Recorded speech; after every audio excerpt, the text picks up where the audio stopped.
48%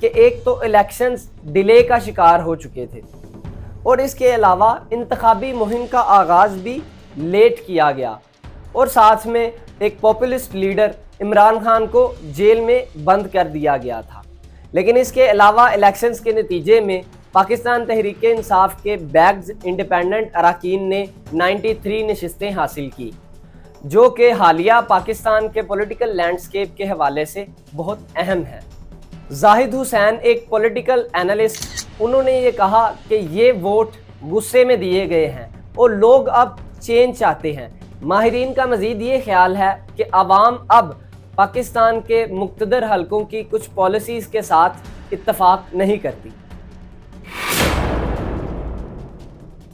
دوستو، الیکشن سے پہلے پاکستان مسلم لیگ نون کی جانب سے یہ تاثر دیا جا رہا تھا کہ اب نواز شریف اسٹیبلشمنٹ کی مدد کے ساتھ چوتھی بار ملک کے پرائم منسٹر بننے جا رہے ہیں، لیکن الیکشن کے نتیجے میں ایسا نہ ہو سکا۔ تو اب سوال یہ ہے کہ نواز شریف کا پولیٹیکل کیریئر اب کہاں پر کھڑا ہے؟ کیا وہ آئندہ ہونے والے انتخابات میں کچھ میجر رول پلے کرتے ہوئے پرائم منسٹرشپ کے عہدیدار کے اہل ہوں گے؟ دوستو، نواز شریف چونکہ ان کی پارٹی اب الیکشنز میں سمپل میجورٹی حاصل کرنے میں ناکام رہی ہے، تو ماہرین کا خیال یہ ہے کہ اب ان کی پالیٹکس ڈیمیج ہوئی ہے۔ نواز شریف نے کوalition گورنمنٹ کے آپشن کے چلتے اپنے چھوٹے بھائی جو کہ سابق وزیر اعظم شہباز شریف ہیں، ان کو دوبارہ پرائم منسٹرشپ کے کینڈیڈیٹ کے لیے نامینیٹ کر دیا ہے۔ اس کے علاوہ مریم نواز شریف جو کہ ان کی بیٹی ہے، ان کو پنجاب کی چیف منسٹرشپ کے لیے بھی نامینیٹ کر دیا گیا ہے۔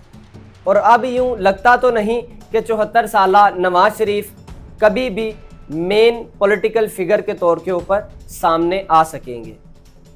البتہ نواز شریف کا پولیٹیکل فیوچر پنجاب میں اور وفاق میں پی ایم ایل این کی کارکردگی کے ساتھ مشروط ہے۔ دوستو، 2022 میں ووٹ آف نو کانفیڈنس کے ذریعے عمران خان کو پرائم منسٹر کے عہدے سے ہٹا دیا تھا۔ تب انہوں نے اپوزیشن بینچز پر بیٹھنے کی بجائے پارلیمنٹ سے واک آؤٹ کیا اور اسی کے ساتھ انہوں نے پنجاب اسمبلی اور کے پی کے اسمبلی، جن میں ان کی حکومت قائم تھی، اس کو ڈیزالو کر دیا۔ دوستو، جب عمران خان اس سارے پولیٹیکل پروسیس سے باہر آ گئے تو انہوں نے احتجاج اور جلسوں کا ایک نیا سلسلہ شروع کیا، جس میں انہوں نے پاکستان کی انتظامیہ اور اسٹیبلشمنٹ پر کافی زیادہ تنقید کی، حتیٰ کہ 9 مئی کے واقعے کے بعد ان کو پھر جیل میں ڈال دیا گیا اور اب تک وہ ڈیفرنٹ مقدمات میں جیل میں ہی ہیں۔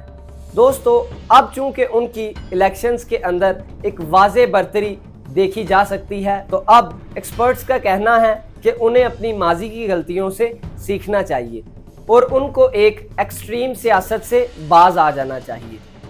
عمران خان کو یہ چاہیے کہ اب وہ پارلیمنٹ کے اندر بیٹھیں، چاہے ان کو اپوزیشن بینچز پر ہی کیوں نہ بیٹھنا پڑے۔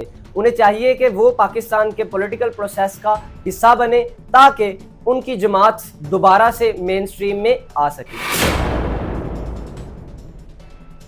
لیکن دوستو، کیا پاکستان کے ان الیکشنز کے بعد پاکستان میں سٹیبلٹی آ سکے گی؟ تو اس کا جواب نہیں ہے۔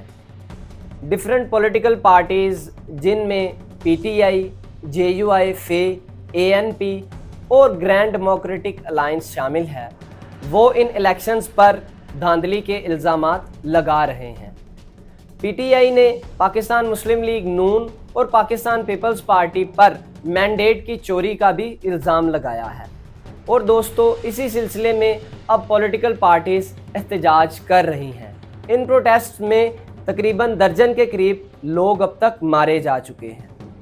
Free and fair election network FAFEN, جو کہ اسلام آباد میں ایک آبزرور گروپ ہے، ان کا یہ کہنا ہے کہ الیکشن کے آفیشلز اور ذمہ داران وقت پر انتخابی نتائج حاصل کرنے میں ناکام رہے ہیں، جبکہ اس کے برعکس care taker information minister Murtaza Solangi نے یہ کہا ہے کہ خراب ویدر اور دہشت گردی کے ایشوز کی وجہ سے الیکشن کے نتائج حاصل کرنے میں لیٹ ہوئی ہے۔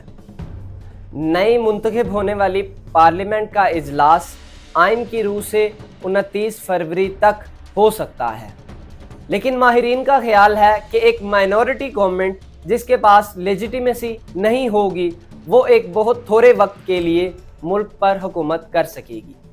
دوستو، ان 2024 کے الیکشنز کے حوالے سے آپ کی کیا رائے ہے؟ ہمیں کمنٹ باکس میں لازمی اس سے آگاہ کریں، اور ساتھ میں اگر یہ آپ کو ویڈیو پسند آئی ہے تو اسے لائک کریں اور اپنے دوستوں کے ساتھ اسے شیئر کریں۔ شکریہ۔